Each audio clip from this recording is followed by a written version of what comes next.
In the heart of Uzbekistan, a disaster unfolded in 1963. The Urtabulak gas field became an inferno. A natural gas well erupted in flames. The fire raged uncontrollably. It burned day and night, casting an eerie glow. The roar could be heard for miles. The fire was a significant economic blow. It consumed valuable resources. The environmental impact was devastating. Soviet engineers faced an unprecedented challenge. Traditional methods failed, yet they refused to give up. They sought out a solution. The first line of defense against the Urtabulak inferno was conventional firefighting techniques. Firefighters battled the blaze with water cannons, hoping to cool the gas and extinguish the flames. However, the sheer volume of gas feeding the fire made these efforts futile. The water evaporated long before it could reach the source of the inferno. The fire raged on, mocking their attempts to contain it. Desperate to find a solution, engineers attempted to cap the well. They believed that by cutting off the flow of gas, they could effectively starve the fire. Heavy machinery was brought in, but the intense heat and instability of the ground made it impossible to operate safely. The risk to human life was too great. The conventional approach had failed. The Soviets were left with a stark reality. The Urtabulak fire was beyond the capabilities of their existing technology. Traditional firefighting methods were ineffective, and attempts to cap the well proved too dangerous. A sense of desperation began to set in. The inferno had been burning for almost 3 years, and each passing day brought further economic and environmental damage. They needed a radical solution, something that had never been attempted before. With conventional methods failing, Soviet scientists turned to a radical solution: a controlled nuclear explosion. The idea was to use the immense power of the atom to combat the inferno. This stemmed from the USSR's nuclear explosions for the National Economy Program. The proposal was met with skepticism and apprehension. Some saw it as a desperate gamble, others as a bold demonstration of Soviet ingenuity. The potential consequences were significant, but so was the potential reward. If successful, it could extinguish the fire and pave the way for new nuclear technology applications. On September 30, 1966, the Soviet Union embarked on an unprecedented operation to extinguish the Urtabulak inferno. A 30-kiloton nuclear device, carefully calibrated for maximum effect, was lowered into a specially prepared borehole located approximately 1,500 meters from the burning well. The area was evacuated, and a tense silence fell upon the surrounding landscape. At precisely 10 o'clock a.m. local time, the device detonated deep beneath the Earth's surface. The ground trembled violently, sending shockwaves rippling through the desert. A massive plume of dust and debris erupted into the sky, momentarily blotting out the sun. The roar of the explosion echoed across the barren landscape, a testament to the raw power unleashed beneath the surface. In the control room, scientists and engineers anxiously monitored their instruments, their faces illuminated by the flickering lights of their consoles. The success of the operation hinged on a delicate balance of factors: the precise depth of the detonation, the geological composition of the surrounding rock, and the force of the shockwave generated by the blast. Any miscalculation could have catastrophic consequences. As the dust settled and the ground stopped shaking, a sense of anticipation filled the air. Had the operation been successful, all eyes turned towards the inferno that had raged relentlessly for over 1,000 days.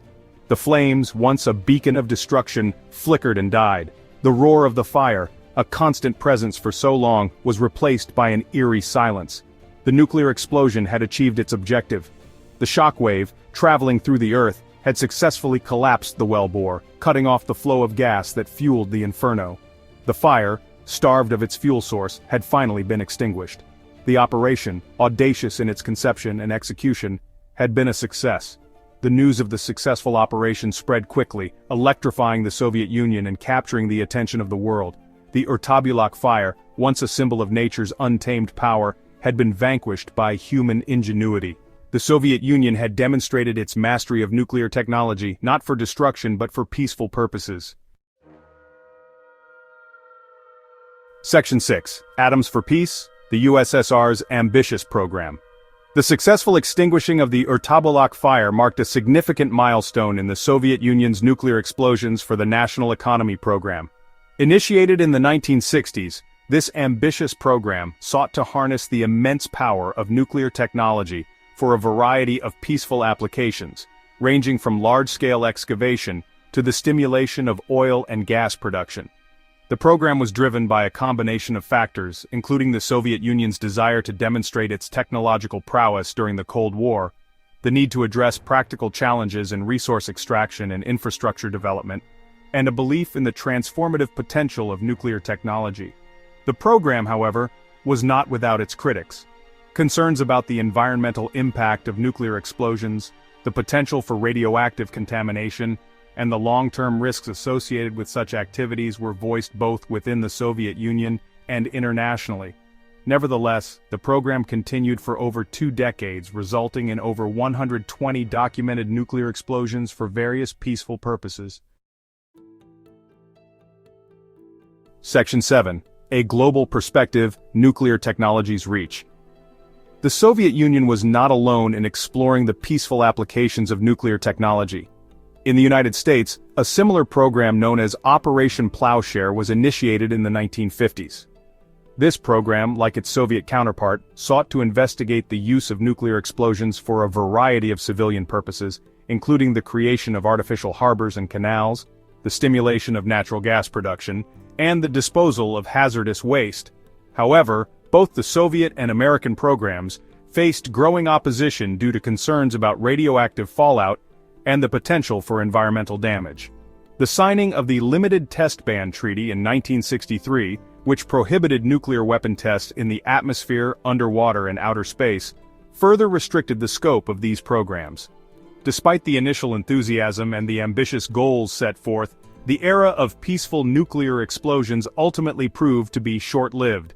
The risks associated with this technology, coupled with the development of alternative methods for achieving similar objectives, led to the gradual abandonment of these programs in the 1970s. Section 8. Legacy of Urtabulak. Innovation and Controversy. The legacy of the Urtabulak fire and its extinguishing by a nuclear explosion is complex and multifaceted. On one hand, it stands as a testament to human ingenuity and the willingness to push the boundaries of technology to solve seemingly insurmountable challenges.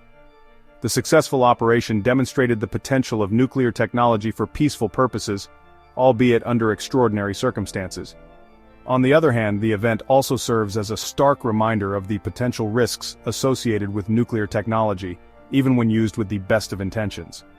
The long-term environmental consequences of the Urtabulak explosion are still being debated today, and the event continues to fuel discussions about the ethical implications of using nuclear technology for non-military purposes. The story of Urtabulak is a powerful reminder that technological progress is often a double-edged sword. The same forces that can be harnessed to solve problems can also create new and unforeseen challenges. As we continue to grapple with the legacy of the nuclear age, the lessons learned from Urtabulak remain as relevant as ever. Section 9. Conclusion: a testament to human ingenuity. The extinguishing of the Urtabulak gas fire stands as a potent symbol of human ingenuity in the face of seemingly insurmountable challenges. The Soviet Union's daring decision to employ a controlled nuclear explosion, while controversial, ultimately proved successful in taming a force of nature that had raged for over 1,000 days. This event, etched in history as a testament to both the potential and the peril of nuclear technology, continues to spark debate and discussion even today. While the nuclear explosions for the National Economy Program ultimately faded into the annals of history, the legacy of Urtabulak serves as a reminder of humanity's enduring quest to harness the power of the atom. It compels us to reflect on the complex ethical and environmental implications of our technological choices, and to proceed with caution as we continue to explore the vast potential of the universe we inhabit. The fire at Urtabulak may be long extinguished, but the questions it raises about our relationship with technology continue to burn bright.